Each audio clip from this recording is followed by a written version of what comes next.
Wassalatu wassalamu ala ashrafil anbiya'i wal mursalin Sayyidina wa habibina wa syafi'ina wa qurrata a'yunina wa maulana Muhammadin wa ala alihi wa sahbihi ajma'in, amma ba'du. Ma'asyiral muslimin wal muslimat rahimakumullah. Alhamdulillah, puji syukur kehadirat Allah Subhanahu wa taala senantiasa kita panjatkan atas berbagai macam nikmat, terutama nikmat iman, nikmat Islam, nikmat sehat walafiat, nikmat panjang umur, nikmat dimudahkan langkah kaki kita ke majelis-majelis ilmu dan majelis-majelis kebaikan. Mudah-mudahan kita semua termasuk hamba Allah yang selalu bersyukur. Amin ya rabbal alamin. Salawat teriring salam kita curahkan kepada yang mulia baginda Nabi besar Muhammad sallallahu alaihi wasallam. Mudah-mudahan kita termasuk umatnya yang istiqomah dalam menjalankan sunnah-sunnahnya dan meneladani akhlak beliau. InsyaAllah kita semua akan diberikan syafaatul husna di hari kiamat nanti. Amin ya rabbal alamin. Tapi sebagai suami kita harus tahu, pernah nggak ditanya sama istri tentang haid? Pernah nggak istri nanya gitu? Atau kita ngajarin, pernah nggak? Hati-hati nih, kalau istri salah tentang haid, maka nanti di akhirat istri nuntut kita. Misalnya kata Allah, kenapa ibu nggak ngerti haid? Ya saya kagak diajarin sama suami saya ya Allah, gitu. Itu akan ditanya nanti. Ya, hati-hati, makanya harus tahu nih. Fal haidu huwal kharij min farjil mar'ati ala sabili sihha min ghairi sababil wiladah. Yang namanya haid itu adalah darah yang keluar dari kemaluan perempuan ya, ketika tubuhnya sehat, bukan karena sakit, bukan. Tapi juga bukan karena sebab melahirkan. Kalau melahirkan nanti nifas.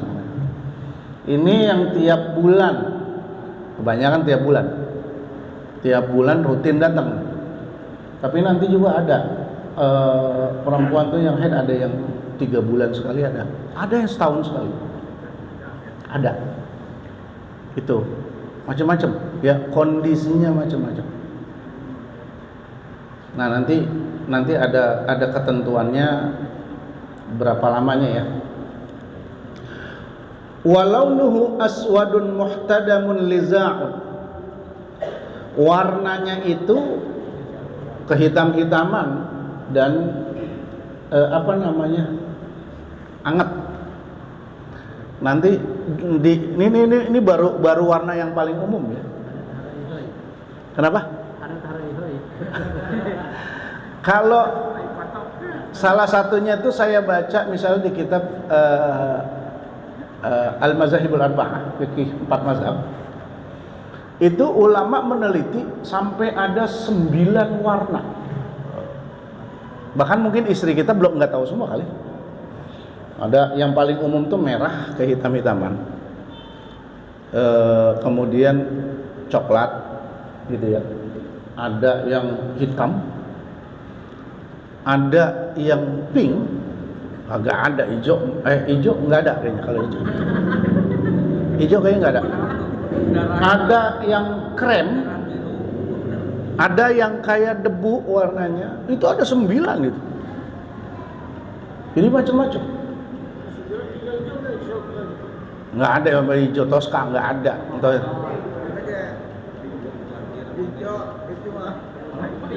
Jadi itu tergantung kondisi tubuh. Jadi mungkin ada yang bercampur dengan keputihan jadi berubah warnanya. Pokoknya gitulah ya. Nah, itu warnanya seperti itu. Pokoknya yang namanya haid, darah yang keluar saat istri kita sehat, bukan karena sakit, bukan karena habis ngelahirin. Dan itu biasanya rutin ya. Kemudian wan nifasu wal kharij aqibal wiladah. Adapun darah nifas adalah darah yang keluar karena disebabkan melahirkan. Kan kalau orang melahirkan itu Pak Bu, itu diawali pecahnya ketuban ya Bu, ketuban pecah. Itu udah disebut wilada, melahirkan. Artinya sudah istri kita itu sudah punya hadas besar. Ketuban pecah. Makanya nih mungkin yang jarang, misalnya nih istri kita udah mules, udah masuk ruang bersalin dari sebelum zuhur, kan udah mungkin nggak sempet sholat tuh ya. Kemudian begitu masuk nggak lama pecah ketuban, itu harusnya dikodok zuhurnya, sholat zuhur. Begitu juga asar, maghrib, kalau waktu itu sebelum pecah ketuban udah masuk waktu sholat, itu harus dikodok. Harusnya nanti setelah suci. Kalau udah pecah ketuban, itu mulai disebut namanya wilada, melahirkan. Saya udah konsultasi nih masalah ini sama jamaah saya yang bidan, karena saya nggak terlalu paham juga urusan ini. Jadi saya tanya, apa melahirkan tuh dari mana Bu? Saya bilang, waktunya. Itu Ustaz, kalau udah pecah ketuban itu udah nggak dianggap melahirkan. Pecah ketuban, kemudian cairannya itu kan akan jadi semacam pelumas ya, untuk melicinkan jalan keluar si bayi gitu. Walaupun biasanya kemudian agak sedikit disobek sama bidan. Iya, kan disobek dulu Pak Thohir. Jahit, iya. Makanya pesan sama dokter, jangan lupa dok, sisain dikit gitu. Tadi obras semua lagi. Nah, itu terus, nah selesai proses lahiran, itu biasanya kan istri kayak orang head, keluar darah, sisa-sisa apa ya, jaringan di dalam perut itu, termasuk kan ari-ari keluar. Nah, itu sisa-sisanya banyak di dalam, nanti akan keluar kayak head gitu. Cuman bentuknya lebih, biasanya katanya lebih apa ya, karena bekas jaringan sel di dalam perut ya, pokoknya bekas janin segala macam, itu akan keluar. Itu berarti sudah nifas ya. Kemudian wal istihadah wal kharij fi ghairi ayyamil haid wan nifas. Adapun darah istihadah itu adalah darah yang keluar di luar hari haid dan tidak nifas. Ini nanti orang istihadah Pak Bu, itu dia tidak punya hadas besar, tetap wajib sholat kalau istihadah. Nanti ada penjelasannya. Kalau istihadah itu darah penyakit. Jadi ini lagi-lagi perempuan doang ya, laki enggak. Kalau perempuan ini keluar dari istihadah bukan jadwal haid atau udah lewat jadwal haid, dan juga bukan karena nifas, dia tetap keluar. Maka walaupun keluar begitu, bersihin dulu sholat. Tapi kalau terus menerus keluar, udah pakai pembalut, tetap sholat walaupun dalam keadaan keluar. Karena memang itu hanya darah penyakit, bukan darah yang menyebabkan hadas besar. Kayak seperti yang dawamul haid apa ya? Dawamul haid, kencing mulu. Iya. Jadi kencingnya gitu enggak. Oh, yang udah kalau ibarat klep mau udah dol gitu. Udah dol. Itu ya sama laki-laki mungkin ya, laki perempuan yang mungkin punya penyakit akut, contoh ambeien yang udah akut kan konon katanya terus berdarah gitu ya, itu kan seharusnya najis. Tapi kalau memang sudah tidak bisa diberhentiin, emang terus begitu, ya sudah sholat saja gitu. Sama tadi orang yang beser kagak bisa diberhentiin, atau belakangnya udah dol juga, kentut mulu. Wudu setengah menit kentut, setengah menit kentut. Iya, kalau begitu pakai pampers. Itu darurat udah Pak. Kalau udah nggak bisa ditahan ya, habis wudu setengah menit kentut lah, pokoknya sholat belum kelar udah kentut lagi, ya udah sholat aja dah kalau begitu. Lah iya, katanya kan suka ada yang begitu ya. Biar lagi sujud juga itu enggak bagus. Bahkan nih kalau saya baru tahu dari ibu-ibu belum lama ada yang ngomong begini, Ustaz, perempuan itu kan kelamin depannya bisa kentut. Saya pakai kaget, yang bener. Iya. Ada satu ketika kentut bunyi Bu ya, tanya gini kita. Saya cari nih, akhirnya bener nggak sih kayak gitu? Oh bener. Ternyata ulama udah bahas itu. Kalau perempuan kentut nih dari depan, itu nggak batal, karena itu kentut bukan dari dalam, bukan dari perut, bukan. Ya jadi maaf, perempuan kan karena kelaminnya begitu bentuknya, jadi kadang-kadang dalam posisi tertentu emang begini harus dijelasin Pak Thohir, jangan dibayangin. Enggak keluar cairan. Enggak, kentut doang. Kalau keluar cairan sih batal. Nah itu kan kalau cairan itu kan mungkin keputihan apa ya. Ini mah kentut. Jadi kadang-kadang katanya dalam kondisi tertentu, maaf, kelamin perempuan itu mungkin suka agak terbuka, jadi angin masuk. Kemudian ada saat tertentu dia keluar, nah itu kayak kentut, bahkan bunyi kentutnya. Kalau penasaran tanya dah bini kita, ngapa? Tapi begini mah tukang kentut dulu tuh apa? Kalau kentut di belakang sih wajar, ini yang depan. Kalau yang depan saya belum tahu. Tanya yang bener dah. Dengerin makanya. Saya juga jujur, saya juga belum lama tahu. Oh ternyata bisa kentut dari depan. Karena ada yang nanya begitu, Ustadz kentut dari depan bisa batal nggak? Saya bilang emang bisa kentut dari depan. Ternyata ada. Ternyata saya cari ada. Itu tidak dianggap batal karena bukan kayak kentut biasa. Lagi main sama suaminya, kadang-kadang kentut. Tuh kan, bisa kan? Depan, iya. Apalagi kita lagi zina sama istri gitu. Kentut jempol kaget kok di depan. Tapi maaf, udah jima kentutnya. Lagi main deh ya. Itu mau wajar Pak, ada yang dimasukin. Ada yang masuk. Ini mah lagi nggak ngapa-ngapa gitu. Khususnya di posisi sujud. Di posisi sujud itu suka keluar. Tahu udah tanya ibu-ibu dah dong. Tanya bini kita dah. Gitu. Artinya harus tahu. Jadi itu nggak batal Bu ya kalau yang itu ya. Bu, coba. Kalau kagak belajar fikih nggak paham itu. Kemudian wa aqallul haidi yaumun wa lailatun wa aktsaruhu 15 yauman. Haid itu paling sebentar sehari semalam. Paling lama 15 hari. Ini versi Imam Syafi'i. Artinya kalau udah 15 hari, hari ke-16 masih haid, itu berarti darah istihadah. Mandi dulu. Selesai nih 15 hari, mandi. Keluar lagi hari ke-16. Tetap itu namanya darah istihadah, tetap harus sholat.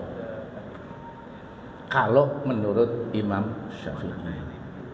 Kalau menurut mazhab Hanafi itu paling lama 10 hari. Hari ke-11 istihadah. Imam Hanafi dan Maliki. Biasanya wa ghalibuhu sittun aw sab'un. Biasanya 6 atau 7 hari. Nah, cuman nih yang jadi catatan begini, Pak. Pertama, kadang-kadang haid itu biasanya seminggu nih, Ini kasih tahu istri ya. Kadang-kadang hari pertama, kedua, ketiga keluar. Kadang-kadang hari keempat atau kelima bersih nih. Cek bangun tidur subuh, bersih. Maka bagaimana sikap si istri ketika itu? Walaupun biasanya seminggu. Maka kata para ulama, kalau dicek bersih Bu, ibu harus mandi, sholat. Kenapa? Kita nggak tahu apa yang terjadi besok. Keluar lagi apa enggak? Anggap saja bersih, anggap saja sudah suci, karena kita hanya boleh menghukumkan sesuatu berdasarkan apa yang kita lihat, bukan yang kita duga-duga besok. Maka ketika bangun tidur sholat subuh nih, ibu cek baru hari kelima misalnya, oh suci, ya sudah mandi sholat subuh.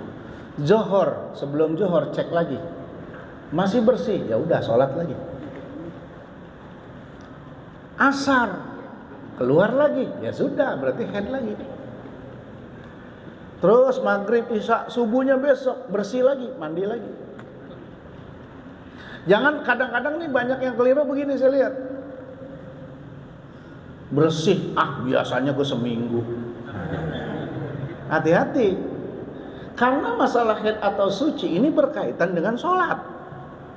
Kalau kita suci, kalau kita nyangkanya belum suci, padahal suci, nggak ada darah. Pokoknya patokannya tuh keluar apa enggak ke pembalut gitu.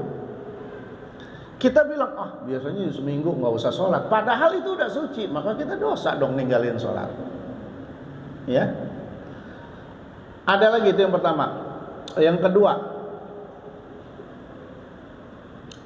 para ulama ini ada yang ngajarin begini. Ibu misalnya sucinya di waktu asar, maka yang ibu qadha, yang ibu sholat tuh, ibu sholat asar, mandi, sholat asar plus qadha zuhur. Ada yang bilang gitu nih. Kalau sucinya di waktu asar atau di waktu isya, maka ibu mandi di waktu isya itu mandi, ibu sholat isya, habis itu qadha maghrib. Karena ini sholat-sholat yang bisa dijamak, zuhur sama asar, maghrib sama isya. Kalau ibu sucinya di waktu zuhur, ibu cukup mandi dan sholat zuhur, nggak perlu mengqadha sholat subuh. Kalau sucinya di waktu maghrib, ibu mandi dan sholat maghrib saja, tidak perlu mengqadha sholat asar. Karena bukan rangkaian ke maghrib, ke jamak. Jadi pasangannya zuhur sama asar, maghrib sama isya. Nih ya, ini untuk sebagai juga kehati-hatian kita. Tuh. Nah maka perlu kita tahu bahwa tadi harus berhati-hati masalah haid. Pak, kita harusnya yang ngajarin istri. Kita yang harus ngajarin istri. Kadang-kadang masalah haid begitu buat perempuan kadang-kadang bikin bingung ya Bu. Apalagi udah menjelang suci. Ini udah suci apa belum, tapi masih ada setitik misalnya di pembalut, ya itu berarti masih haid, belum suci. Kalau udah benar-benar bersih, baru itu namanya haid. Ya. Jadi haid itu paling sebentar 1 hari 1 malam, paling lama 15 hari menurut mazhab Syafi'i. Biasanya yang mayoritas itu 6 atau 7 hari. Ya. Kemudian wa aqallun nifas, paling sedikit, paling sebentar nifas adalah lahzah, sebentar doang, kayak orang beludah itu, selesai. Tapi rasanya jarang yang beludah kalau nifas, karena sel-sel janin di perut itu banyak ya. Wa aksaruhu sittuna yauman, paling lama 60 hari, paling lama. Kalau masih nifas juga di hari ke-61 berarti istihadah ya. 60 hari mandi, sholat. Hari ke-61 masih keluar berarti itu istihadah, darah penyakit. Wa ghalibuhu arba'una yauman, umumnya 40 hari. Saya makanya kalau ada teman istrinya baru ngelahirin, saya bilang selamat menunaikan ibadah puasa 40 hari. Saya bilang jangan bingung ngitungin, beli Indomie 1 dus, masak tiap hari. Ntar kelihatan sisanya berapa. Indomie 40 kan ya? 2 ngambil 2. Iya, ntar kagak sabar sekali masak 2, 3 lagi. Ya, karena memang umumnya 40 hari. 40 hari. Tapi bisa jadi lebih sedikit. Maksimal 60 hari. Oke. Kemudian wa aqallut tuhri bainal haidataini 15 yauman wala hadda li aksar. Paling sedikit waktu suci di antara 2 haid adalah 15 hari dan tidak ada batasnya. Paling sedikit 15 hari ke atas. Boleh bisa 16 hari, 17 hari. Paham nggak di antara 2 haid Bu? Antara akhir head pertama sama awal head kedua. Ini kan ada jarak. Misalnya bulan Januari ibu head dari tanggal 1 sampai tanggal 7. Akhir headnya tanggal 7. Nah, maka untuk head berikutnya itu kan biasanya sebulan atau maju. Dan biasanya kebanyakan majunya seminggu. Nah, bulan 1 selesai tanggal 7. Mungkin bulan Februari untuk berikutnya bukan tanggal 1 Februari mulainya, bisa jadi tanggal 23 Januari. Maju seminggu nih. Maka akhir head yang pertama tanggal 7 Januari ke 23 Januari berarti ada 16 hari suci. Nah, itu yang dimaksud. Ada, maka jarak antara dua head minimal paling sedikit 15 hari. Paling sedikit. Ya. Maka kalau misalnya kurang dari 15 hari itu bisa jadi istihadah. Istihadah, ya. Di sini dikatakan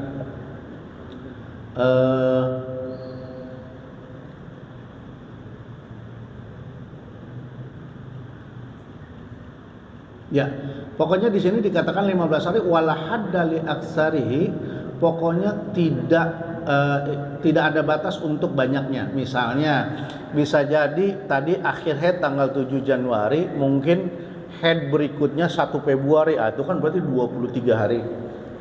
Jaraknya bisa jadi 23 hari. Pokoknya minimal paling sedikit 15 hari. Kemudian wa aqallu zamanin tahidu fihi al-mar'ah tis'u sinin. Perempuan yang mengalami haid pertama itu minimal umurnya 9 tahun. Perhatiin Pak anak kita, walaupun udah punya anak gadis, perhatiin, ajarin yang benar, jangan mau bikinnya doang pada mau. Ajarin. Boleh bocah sekarang, anak saya yang perempuan kelas 5 SD udah haid. Ya. Jadi 9 tahun. Tapi di sini 9 tahun Komariah ya, bukan 9 tahun Masehi. Kalau 1 tahun Hijriyah, 1 bulan Hijriyah, 1 tahun ya benar. 1 tahun Hijriyah itu kira-kira 300 hari ya, bukan 360 hari. 300 berapa? 350, maaf. 350 hari Hijriyah. Kalau Masehi sekitar 360, 365 ya. Kalau Masehi, kalau Hijriah 350 hari ya. Termasuk nanti kalau bicara zakat itu pakai Hijriah ya, pakai Komariah. Jadi hitungannya 1 tahun itu 350 hari, bukan 350. Begitu juga haid. Jadi 9 tahun usia dengan menggunakan tahun Hijriah. Berarti kalau tahun Masehinya bisa jadi 9 tahun kurang ya. 9 tahun kurang kira-kira. 8 tahun kalau 10 hari 90 hari 8 tahun 9 bulan kira-kira, bukan belum, artinya 9 tahun kurang 3 bulan kira-kira gitu kalau pakai Masehi ya. Nih dikatakan di sini falau ra'athu qabla tamami tis'i bi zamanin yadiqu an haidin wa tuhrin fa huwa haidun wa illa fala.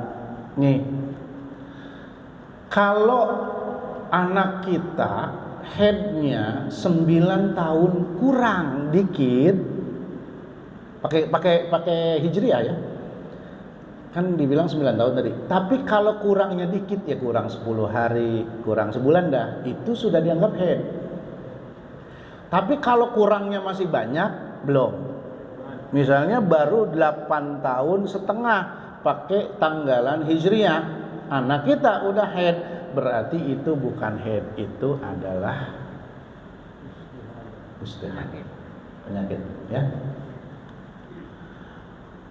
Wa aqallu zamanin Mana tadi? Wa aqallul hamli sittatu ashhurin wa aktsaruhu arba'u sinin wa ghalibuhu tis'atu ashhurin. Masa kehamilan paling pendek, paling sebentar itu 6 bulan. Iya, maksudnya yang anaknya hidup gitu. Kan kita sering dengar prematur ya. Bayi prematur itu 6 bulan. Kalau di bawah 5 bulan rasanya, di bawah 6 bulan rasanya nggak bakal hidup. Kalau keluar dianggap keguguran. Apalagi di bawah 4 bulan karena umur nyawa manusia itu ditiupkan di perut ibunya itu di usia 120 hari atau sekitar di usia 4 bulan baru ada nyawanya tuh bocah. Kata Nabi itu ditiupkan di usia 120 hari lalu ditetapkan 4 perkara.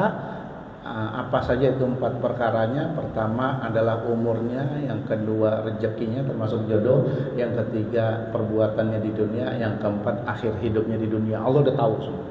Itu saat usia 4 bulan. Makanya nanti berkaitan dengan hukum aborsi. Nah, itu ada hukum aborsi nanti. Kan aborsi bisa jadi boleh karena kalau faktornya medis. Misalnya ini anak ibu hamil mungkin tubuhnya lemah, kalau nggak diaborsi ibunya bisa meninggal, itu mungkin bisa diaborsi. Tapi dengan di bawah 4 bulan karena ruhnya belum ada. Kalau udah di atas 4 bulan nggak boleh. Ya kecuali memang sangat darurat. Nah, usia kehamilan paling rendah itu 6 bulan. 6 bulan. 6 bulan kalau minggunya berapa bulan? Sekitar 24 minggu ya. Paling lama 4 tahun. 4 tahun. Imam Syafi'i itu konon 4 tahun. Makanya cerdas. Orang yang anak yang makin lama di perut emaknya itu makin cerdas katanya. 4 tahun. Iya. Makanya Imam Syafi'i itu usia 7 tahun aja udah hafal Quran. Dan sampai sekarang Imam Syafi'i itu dikenal sebagai ulama paling cerdas sepanjang zaman. Iya. Umur 15 tahun Imam Syafi'i itu sudah dimintakan fatwa oleh hakim. Hakim nggak bisa mutusin. Imam Syafi'i yang ditanya baru umur 15 tahun. Karena udah umur 11 tahun udah hafal kitab Al-Muwatta, kitabnya Imam Malik. Udah ngelotok. Kalau kita mah 15 tahun masih main layangan. Masih naik kebo. Ya, masih nyolong mangga ya. Kalau zaman dulu mesti ngintip orang ya. Jadi konon bayi yang di dalam perut ibunya makin lama makin cerdas. Enggak, saya suka bilang sama ibu-ibu, orang mau tahan dulu kalau mau lahir. Mau gak bisa Ustaz, kalau kata saya mau gak bisa disumpel kayak pakai topo. Gak bisa. Ini mah kadang-kadang mau dilongokin mulu bapaknya jadi cepet kuat. Alasan dia bapaknya mau ngelongokin bocah mah begitu. Iya. Itu bocah kalau bisa ngomong begitu keluar bingung, Pak. Kemarin bapak saya botak, saya lihat sekarang jenggotan. Jangan kan 4 tahun, 1 tahunnya keluar bingung orang. Iya, zaman sekarang aneh. Karena apa? Ilmu medis udah maju gitu. Kan tiap bulan dicek sama dokter pakai USG, ultrasonografi, segala macam. Nah, makanya jarang yang lewat 9 bulanan ya. Jarang setahun lah, setahun tuh jarang banget. Kan di sini wa ghalibuhu tis'u sinin. Wa ghalibuhu tis'atu ashhurin.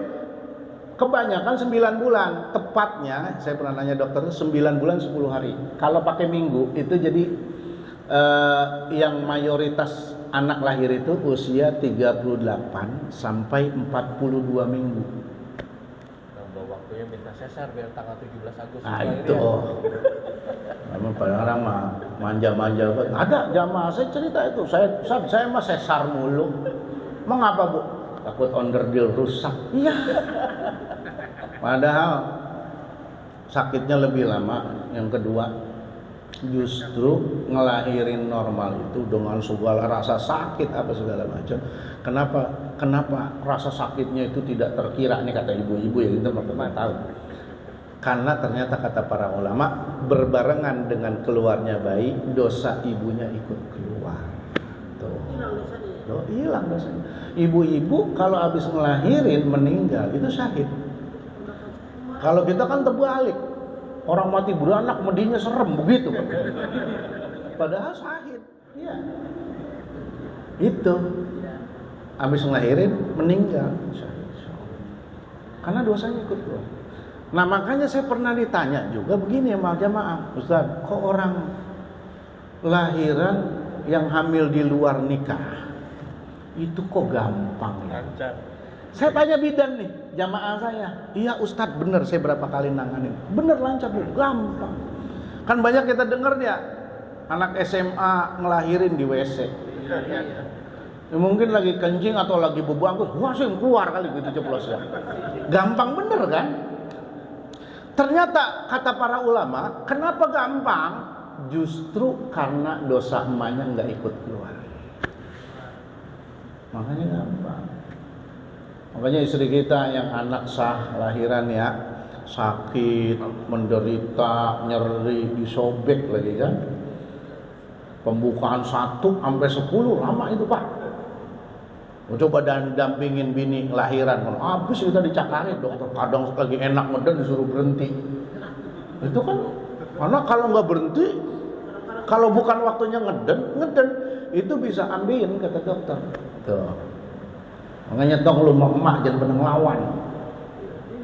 Nabi udah bilang, sekali emak ngeden waktu ngelahirin itu nggak cukup dibayar sama dunia dan isinya, nggak cukup. Itu baru sekali ngeden.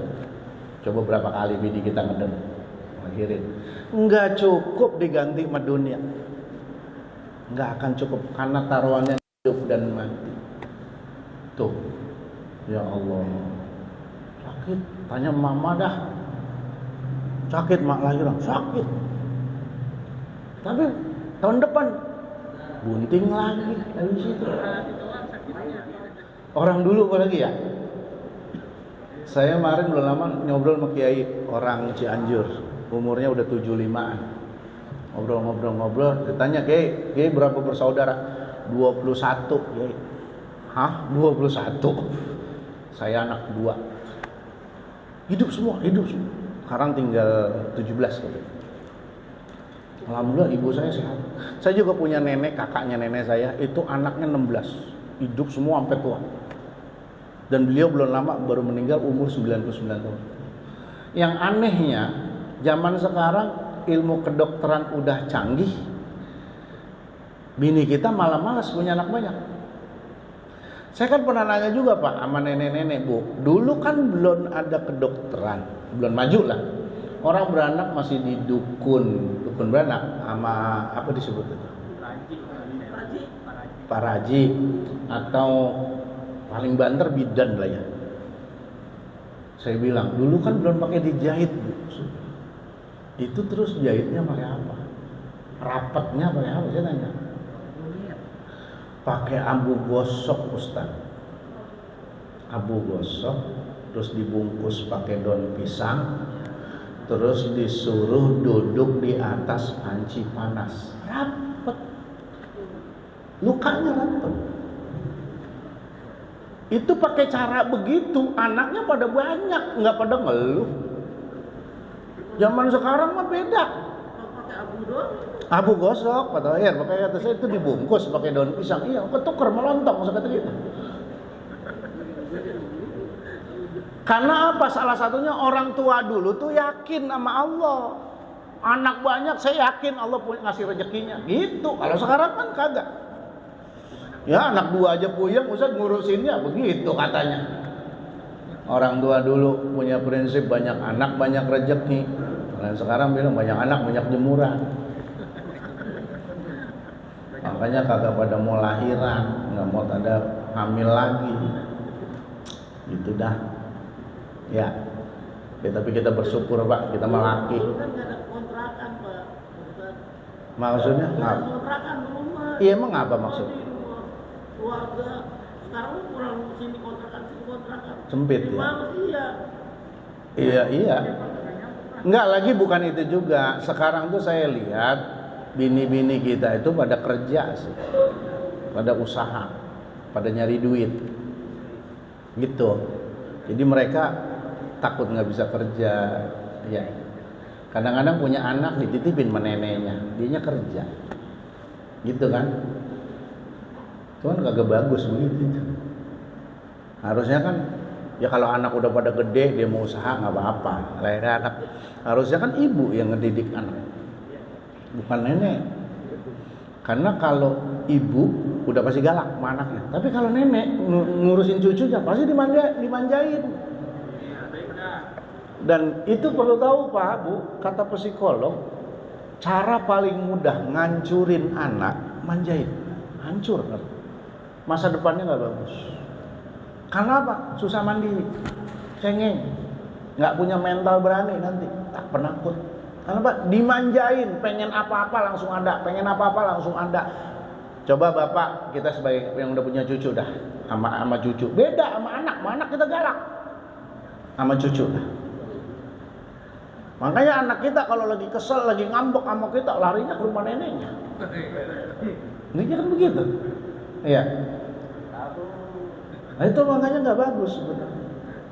Istri kita kerja, anaknya dikasih ke neneknya, nggak bagus. Itu ya. Ini makanya. Nih, jadi balik lagi. Jadi masa kehamilan paling cepat adalah 6 bulan, paling lama 4 tahun, dan umumnya 9 bulan. Wa yuhramu bil haidi wan nifasi samaniyatu asya'a.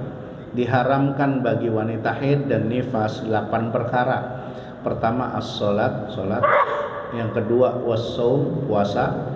Yang ketiga wa qiraatul Quran, membaca Quran. Yang keempat wa massul mushaf, menyentuh mushaf. Wa hamluhu, membawa mushaf. Kayak kita bawa di tas. Itu enggak boleh di wanita haid atau nifas, atau kita yang berhadas besar. Enggak boleh ya. Baca Quran enggak boleh. Nyentuh mushaf nggak boleh. Tapi gini, kalau baca Quran, kalau Qurannya itu ada di dalam zikir boleh.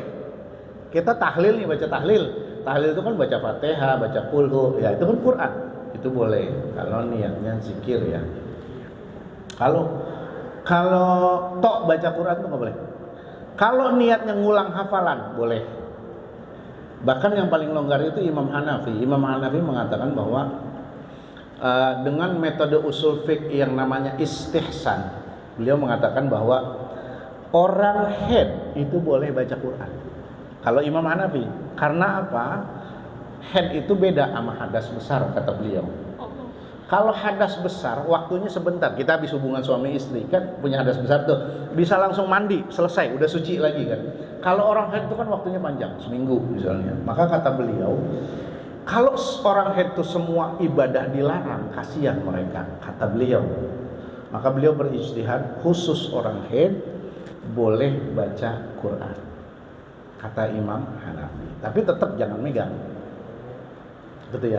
Mereka pakai metode istihsan. Adapun 3 imam yang lain mengatakan tetap nggak boleh. Kemudian wadukhulul masjid. Orang haid itu tidak boleh, dan nifas itu tidak boleh masuk masjid. Apalagi zaman dulu nih, zaman ulama-ulama seperti ini, dulu kan belum ada pembalut Pak. Jadi sangat mungkin, nggak tahu dulu pakai apa ya, pakai kain kali ya, ditambal ya. Jadi sangat mungkin netes, maka nggak boleh masuk masjid. Ya, kalau sekarang ada pembalut, wah orang mau pembalutnya bersayap. Apakah tetap nggak boleh masuk masjid? Tetap. Walaupun kecil kemungkinan menetes, tapi kita tetap menghormati rumah Allah. Orang haid, orang nifas, atau kita yang berhadas besar, bapak nih habis hubungan sama istri, kagak mandi lagi ke masjid, maka kagak boleh. Mandi dulu. Nggak boleh punya hadas besar ya. Wat tawaf, jelas nggak boleh tawaf. Wal wat, orang haid itu dan nifas nggak boleh hubungan suami istri, jelas dosa besar Pak Bu ya. Kalau hubungan suami istri lagi haid, itu dosa besar. Kalau bercumbu doang bagaimana? Boleh, tapi antara pusar sampai lutut tutup istri. Nah, iya, lampu merah dari pusar sampai lutut tutup istri ya, istri dari pusar sampai lutut tutup, selebihnya boleh. Boleh kita istri memuaskan kita misalnya Pak dengan tangannya, dengan mulutnya boleh. Ya. Tapi kalau pusar sampai lutut jangan disentuh-sentuh ya. Gitu. Makanya kata saya cari pemain cadangan. Bola kan. Yang kira-kira jadwalnya beda. Tanda tangannya yang susah. Ya kan nggak mesti tanda tangan, ntar bagaimana kek gitu.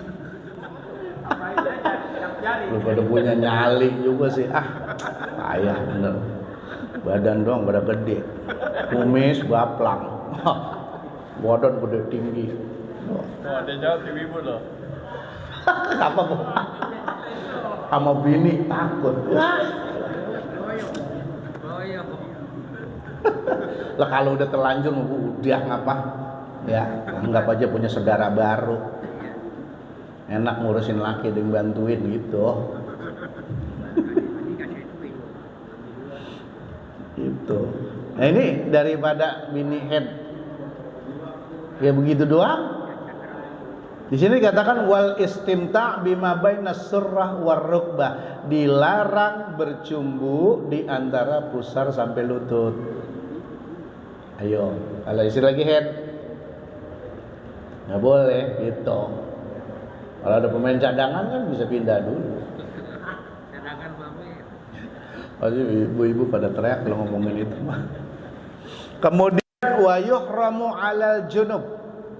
Beda ya, ada head, ada junub. Junubnya termasuk kita nih laki-laki. Ya, hadas besar. Khamsatu asya'a, ada 5. Pertama as-shalat, wa qiraatul Qur'an, membaca Al-Qur'an, wa masul mushaf, memegang mushaf, wa hamluhu, membawanya, wa tawaf, wal lubsu fil masjid, berdiam diri di masjid. Kalau orang junub puasa boleh. Enak muda nih, lagi puasa, tidur tengari-ngari, mandi basah, mimpi basah, hujan lokal itu.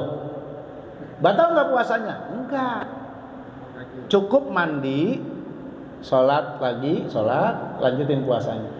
Kecuali keluar spermanya sengaja, nah itu batal dan dosa kalau itu. Oh, Itu ngajak nih ngeliat yang kagak di HP, keluar sperma ya batal dan dosa besar. Dosa wajib qada, wajib bayar fidyah. Berat. Apalagi keluar spermanya karena jima sama istri, tambah plus hukumannya 2 bulan berturut-turut puasa. 60 hari.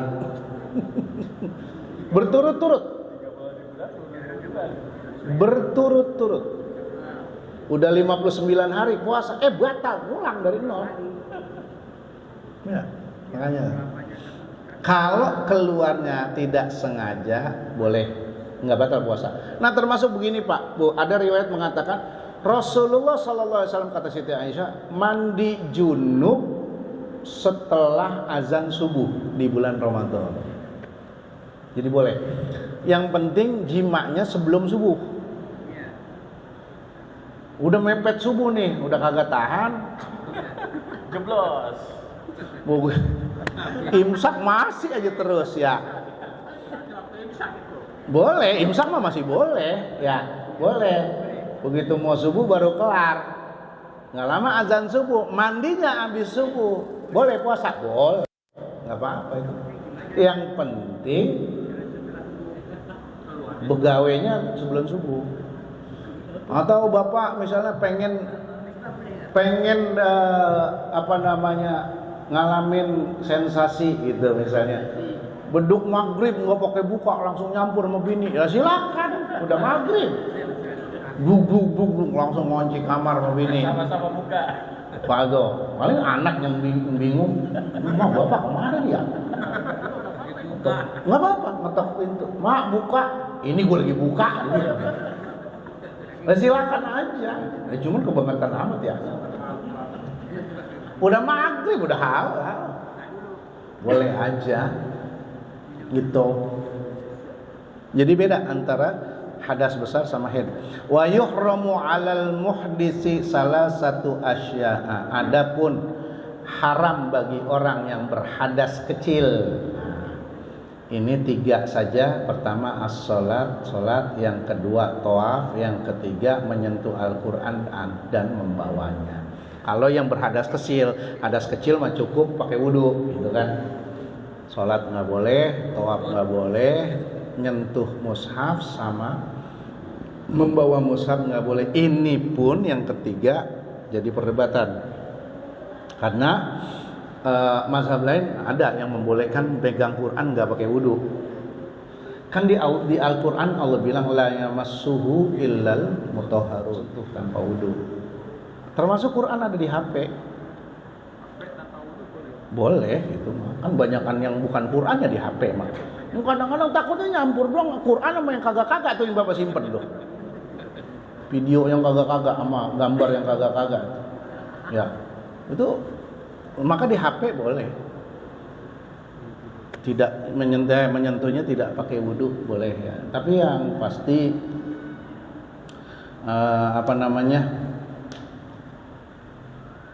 kalau ringtone apa itu jangan pakai bahasa Al-Qur'annya, jangan pakai azannya. Enggak usah. Lagi kencing di WC ada yang nelpon. Allahu Akbar, dosa. Lah, dosa kita. Iya. Enggak usah, gue pengen kelihatan alim ya, enggak usah begitu. Gue pengen kelihatan agamis, enggak usah begitu. Ya, hati-hati. Jadi tadi saya ulangi, bagi yang berhadas besar junub yang nggak boleh 5, sholat, baca Quran, menyentuh Al-Quran dan membawanya, tawaf dan berdiam diri di masjid. Adapun tadi bagi orang haid dan nifas ada 8 larangannya: sholat, puasa, membaca Quran, menyentuh Al-Quran dan membawanya, masuk masjid, tawaf, berhubungan badan, dan juga bercumbu di antara pusar sampai lutut. Ya, itu harus paham. Kali lagi nih tadi yang bab ini nih dari tadi kita pelajarin banyak kan buat perempuan, buat istri kita. Tapi suami harus ngerti. Harus ngerti. Nanti kita akan ditanya sama Allah nih tentang istri kita. Bapak ngajarin tentang haid enggak? Bapak ngajarin tentang nifas enggak kepada istri? Ditanya Pak. Jangan enak-enaknya doang loh, begitu kira-kira ya. Kadang-kadang kita mah nanyain head, bukan buat ngajarin head. Udah pengen, lu udah kelar mah begitu. Bukan nanya udah sholat apa belum, bukan. Ya rambutnya udah basah gitu. Iya, makanya Pak, ada Pak jamaah saya ibu-ibu. Itu saya sampai kaget, dia curhat begini, Ustadz, saya tuh kalau habis head saya mandi dan sholatnya saya ngumpet-ngumpet. Lah, emang apa Bu? Takut langsung diajakin sama laki.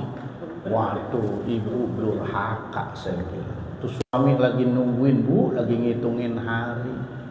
Harusnya ibu justru nggak pakai ditanyain, ngabarin duluan. Ada di kitab fikih rumah tangga ada tuh. Istri itu harus ngabarin ke istri. Istri itu harus ngabarin ke suami kalau udah selesai haid. Harusnya ibu ngabarin duluan, bilang ke suami, "Bang, landasan udah kering, kapan mau nebak?" Gitu. Ya kan, biar anak agak paham. Ya, harusnya begitu, Bu. Masih gembira ya. Lah bukan ngumpet-ngumpet. Masih gembira sama suami kan? Iya.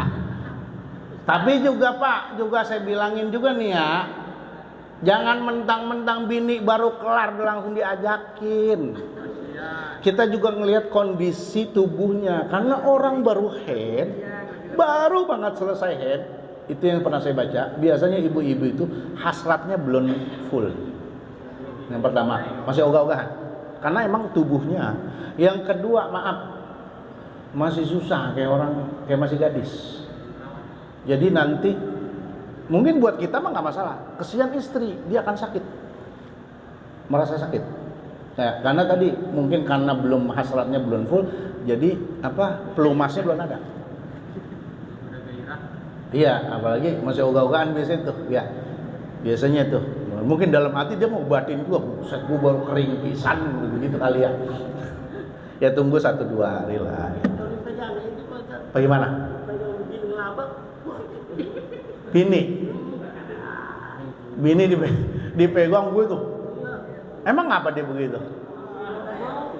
Orang mau? Badan kasar kali ya. udah ganti aja, udah ganti.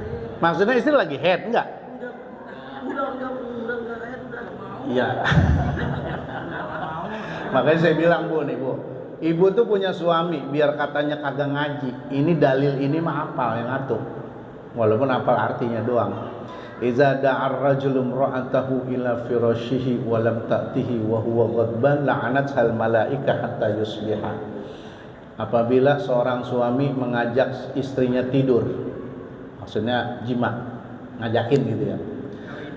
Kemudian istrinya menolak atau lambat, dilama-lamain gitu. Entar dulu bang, gue lagi repot, padahal mah kagak.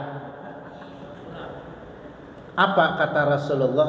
Terus si suaminya marah karena istrinya nolak, maka istri seperti itu akan dilaknat sama malaikat sampai subuh. Tuh saya yakin ibu, biar suami ibu nggak pernah ngaji, dalil itu mah apa? Buat senjata.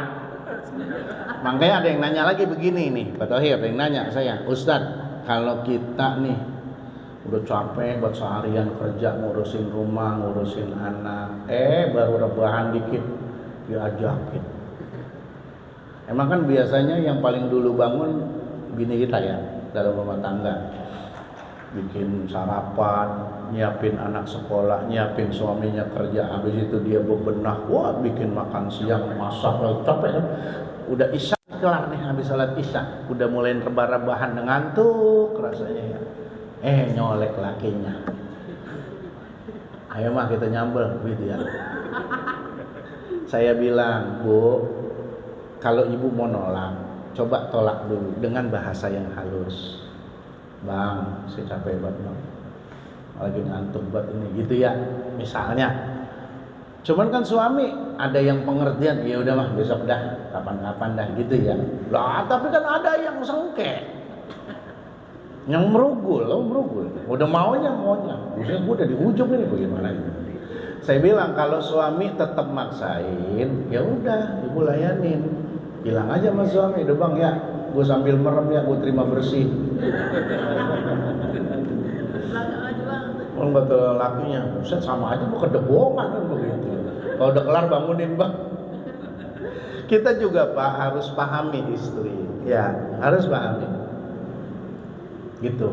Di sisi lain ya si istri pun saya selalu ajarkan, karena memang melayani suami itu salah satu kewajiban utama istri. Selain taat sama suami, itu melayani suami. Karena apa? Salah satu tujuan pernikahan yang paling utama adalah memperoleh keturunan dan menghindari penyaluran hasrat seksual yang haram. Makanya tugasnya istri melayani suami. Gitu. Kalau istri solehah, istri yang sangat paham, itu justru biasanya nyuruh suami nyari lagi. Iya, ada. Jarang tapi. Iya. Kan. Udah bang, lo nyari lagi, enak gua kagak tapi ngelayanin lu kan begitu ya. Dulu ada di Kairo itu pernah terjadi. Ini dia dijuluki manusia terkuat di dunia. Bayangkan istrinya cerita, ini suami sehari 16 kali main. Iya. Sampai dia kewalahan, dia cariin yang istri-istri lagi. Tuh. Entah minum obat apa itu, tapi emang kayaknya dia mah alami. 16 kali bayang. Kalau kita kan paling udah tua, kadang-kadang maunya doang. Atau bini marah-marah, maunya doang, bis itu assalamualaikum udah. Aduh. Lah iya udah tua Bu. Ibu-ibu suruh, Ustaz punya laki tua mau udah kayak mobil Fiat tahun 70. Mengapa Bu? Susah banget di starternya. Kudu didorong sampai gerah. Begitu udah hidup mati lagi, wajar Bu. Kasih ku. Ibu Biman begitu. ada kepanjangan, kurang kuat bini marah gitu. Bima. Sama udah tua. Ada yang mau ditanyain nggak? Sholat itu orang head itu sholatnya nggak mesti dikodok, yang dikodok puasa ya kalau dia puasa. Cuman begini, maksud saya begini nih Pak, Bu, hati-hati masalah head. Contoh gini, hari ini nih kita, ibu kan bisa udah tahu jadwalnya nih. Ini kira-kira head tanggal sekian, atau udah berasa nih tandanya. Ada yang jerawatan, ada yang badannya nggak enak, ada yang puyeng mulu, katanya begitu. Nah, hari ini kita udah merasa nih, kayaknya gue mau head nih. Kira-kira, terus jam 12 Johor, siang Johor nih, azan. Itu jangan ditunda ya sholatnya. Langsung. Nggak apa-apa, lagi azan juga sholat aja. Karena udah masuk waktu. Kalau nih ibu nunda, ntar 1:30 saya baru sholat. Masih repot misalnya. Tahu-tahu jam 12 lewat 1/4 head. Maka dalam kondisi seperti itu, ibu dapat dosa plus harus kodok. Dosanya dosa apa? Dosa lalai. Yang Johor itu doang. Karena udah ketika masuk waktu, istri kita masih suci, masih wajib sholat. Gitu. Cuman karena lalai, karena nunda-nunda sholat, keburu head. Begitu juga di akhir head. Di akhir head nih. Di akhir head misalnya suci misalnya jam 2:30 siang, kan masih ada tuh waktu zuhur ya, waktu zuhur masih ada.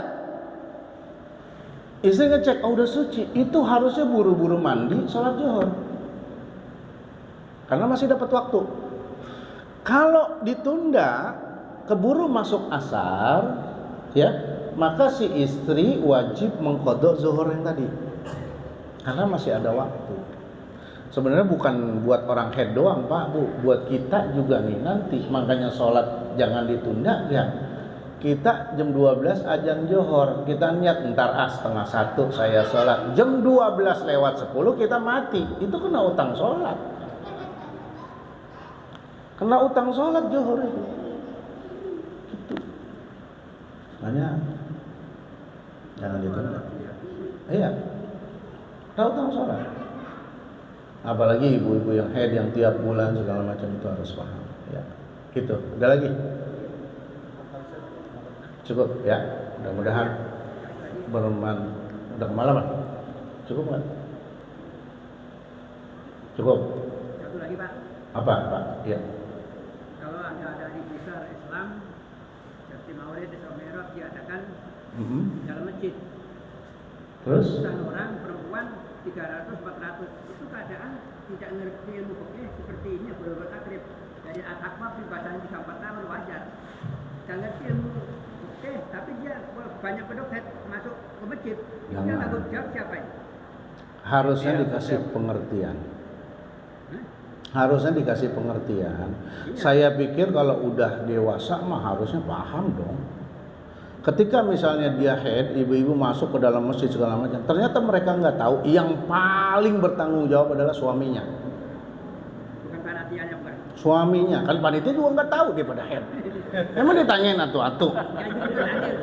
Panitianya nggak ikut andil dosa. Makanya panitia juga boleh ngingetin di depan masjid ditulis panitia head dilarang masuk gitu. Sebenarnya yang paling akan bertanggung jawab suaminya masing-masing. Makanya nggak enak jadi suami begitu Pak, Bu. Makanya yang paling wajib ngajarin istri itu suami, bukan ustad, bukan ustazah. Suaminya nggak ngerti agama sama sekali. Lah itu dosa dia. Makanya. Double dosa, udah kagak ngajarin bininya, kagak mau ngaji lagi lah, double dosanya. Makanya hati-hati. Ya. Bilangin istri kita, salah satu larangan itu adalah dilarang masuk ke dalam masjid. Di depan boleh, di depan boleh. Itu belum dianggap masjid. Di samping itu. Samping boleh. Ya. Kemarin kan ada di Alimuddin, muridnya Habib Syekh Mahfud ada ceramah di sini memberitahu bahwa perempuan sama laki kalau dia takbir kasih takbir di antara karena 7 bulan berarti bagus. surat itu kan jadi satu. Memberitahu pada semua jamaah termasuk panitia menyelenggarakan acara ini harus dikasih tabir tanda. Jadi sana perempuan sini lelaki kasih batas ini jam jadi satu. Dicampur jadi satu. Sebenarnya begini. Boleh nggak? Itu hanya faktor kehati-hatian ya. Tapi saya pikir ibu-ibu yang pada menghadiri maulid segala macam, saya pikir nutup aurat. Ya Bu, pasti ya nutup aurat. Nggak mungkin pakai tank. Nah, untuk lebih waspada, memang betul pakai tabir ya. Sebenarnya yang paling bagus itu posisinya adalah sama ketika posisi sholat, laki-laki di depan, ibu-ibu di belakang. Itu posisi yang pas. Karena apa? Dengan begitu laki-laki tidak memandang ibu-ibu. Kan biasanya yang rada nakal melaki. Pokoknya kan Banyak modusnya, banyak akalnya gitu ya. Ntar pura-pura salah nuntun bininya, tuh emang udah ngincer ya. Iya, hanya kan begitu. Nah itu memang yang dianjurkan, kalaupun tidak pakai tabir, perempuan di belakang. Iya. Ini Laki-laki kebanyakan di depan. perempuan laki berhadapan ini. Ya afdolnya pakai tabir, misalnya perempuan sebelah sini pakai tabir gitu ya, laki sebelah sini. Ya, terima kasih. Ya. Baik, mudah-mudahan yang kita pelajari bermanfaat buat kita semua, insyaallah menjadi wasilah kita menuju ampunan Allah, surganya Allah Subhanahu